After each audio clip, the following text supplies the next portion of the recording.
అమ్మకి ఎప్పుడెప్పుడు తీసుకున్నావు నీ ఐస్ నోస్ క్యాచ్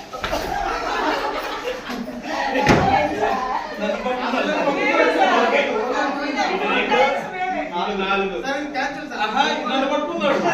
అది మీ తప్పు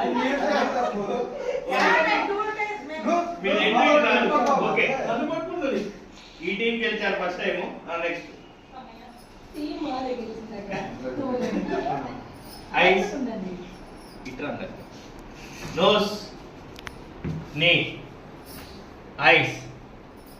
నోస్ ఐస్ నోస్ ఐస్ నోస్ నీ ఐస్ ఐస్ మీరు అందరు కరెక్ట్గా వచ్చేదాకా నేను చెప్పను నోస్ క్యాచ్